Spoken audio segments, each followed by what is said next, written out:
Resident of fishing community Adakope, close to Dambai in the OT region on Wednesday, chased the police rescue team for trafficked children out of their community amidst the burning of tires and threat of burning the personnel alive. The policemen, numbering 17, had gone to the community along the bank of Lake Volta to rescue 21 children who were being used for dangerous fishing activities on the lake. As police arrived at the dead of the night, 1:30 a.m. for the rescue, the residents were mobilized, ready to attack. Maxwell Agbaba was embedded with the team and now report.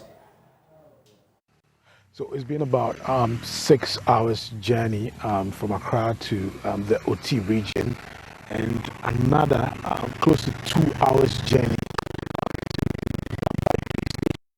where we are meeting up with the men who will be working and helping with the rescue operation. About 20 children are going to be rescued, and I'm informed that 30 suspects will also be arrested. What you can see in the background right now is the briefing that is taking place. And I'm told that we're going to do another journey for about 2 hours. It's about 10:30 p.m. and we are hoping to get there by 12 a.m. in the dead of the night when the children and their boat masters, suspects, are sleeping. It's going to be a long night, but let's do this. 6, 7, 8, 9. After months of painstaking investigations, the police, in collaboration with investigators, identified 20 children between the ages of 10 to 15 who are being used for hazardous fishing activities on Lake Volta. Their duties are, but not limited to, scooping water from the boats and diving into Lake Volta to untangle nets. 13 boat owners were also identified as the ones using the children for dangerous fishing activities. So time check, it's 12:35 a.m. We are on our way to Adakope, where the children will be rescued.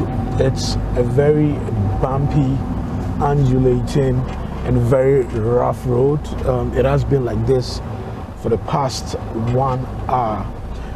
We are going in the dead of the night, at the dead of the night, because this is the time that the suspects and the children who are going to be rescued are likely sleeping, because they'll be waking up at dawn to go fishing, and this is the good time to swoop in, on them. So that's what we're doing. We're in a convoy of a vehicle of about 5 vehicles. Together with personnel from the Ghana Police Service. We also have some social workers who are going to help in the processing of these children. Yeah. Many of the fishing communities along the banks of Lake Volta, where these children are usually trafficked to, are tucked away from the urban centers and away from the eyes of even law enforcement officers. The nearest police station to Adakope, where we visited, is the Dambai police station. It is a 2.5 hours journey with 2 hours of untarred road. So we are now here in the Adakope community, where the rescue operation will be taking place.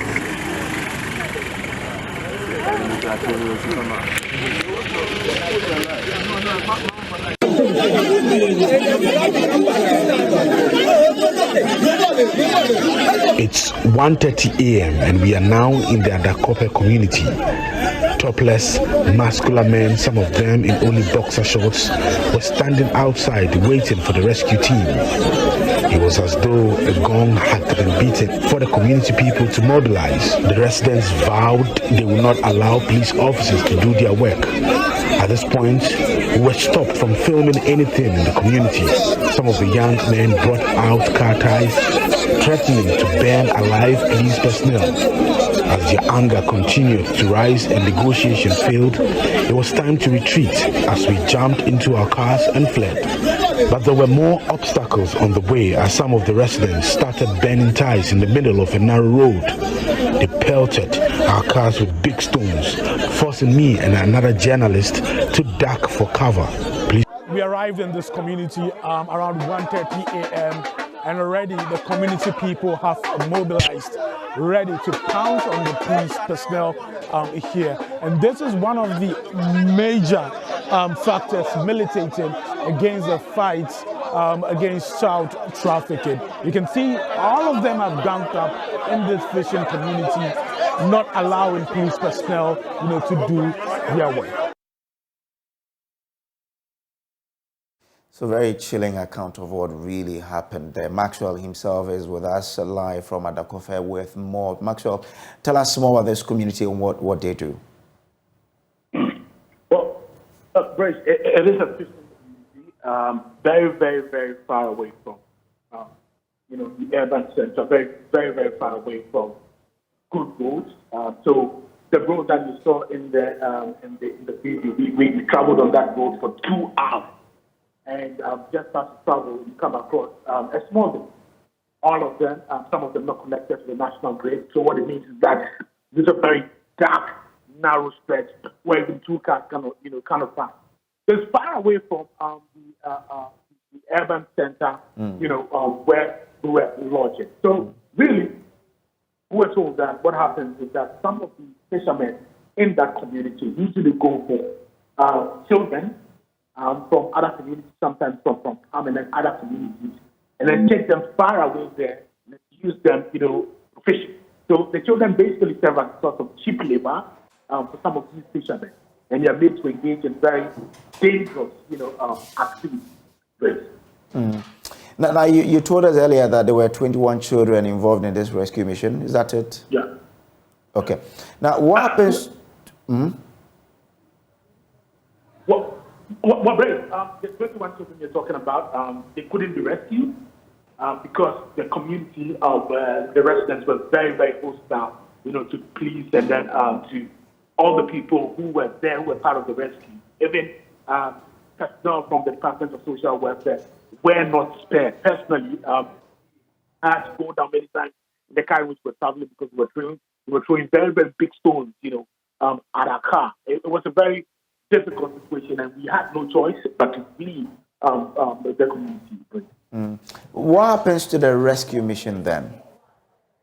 Well, as it stands now, I know there are talks going on right now with the opinion leaders, so that the suspects, I'm talking about the boat owners and the children, to compel the suspects to actually produce the children. Because the rescue operation couldn't happen, I am told, reliably informed that there are conversations going on with the leaders of the community for the children who are being used for dangerous fishing activities to be produced by the boat owners. So we wait to see how that goes and wait to see whether the suspects will be willing on their own produce the children and take them to police for them to be given to the Department of Social Welfare. Okay, grateful, Maxwell. Now, Leo Akon is an anti-human trafficking advocate as well as a co-facilitator of this mission, and he also joins us with more. Grateful that you could join us, sir. Many thanks for your time. Has this always been the scenario in your rescue missions? Yeah, so many a time when the police is embarking on these efforts to get children out of exploitation, they get, confrontations from the community members. So it's very common in many situations. What do you think went wrong in the operation that went on yesterday, or that was to happen yesterday?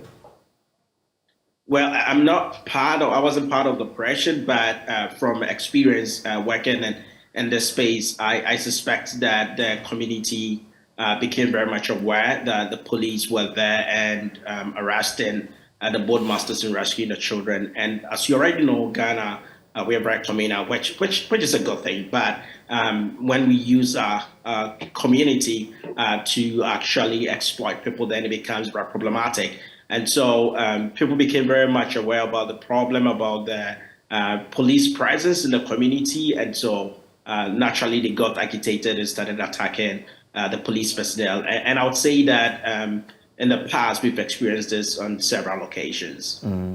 Now, given yesterday's attack, what happens to such a rescue mission and the children expected to be rescued?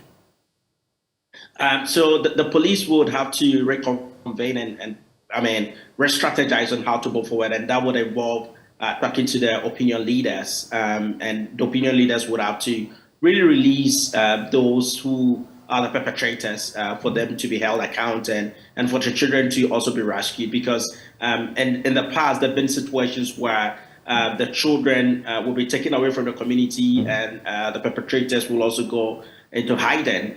But the opinion leaders would have to be the ones, calling the shots in terms of having the children to be released and the perpetrators also arrested. If that doesn't happen, the opinion leaders themselves, the police must take the opinion leaders into custody and get them to release or give information as to wherever these suspects are or where these children are, for the children to be rescued. I'm grateful, Akun. He is an anti-human trafficking advocate. Now,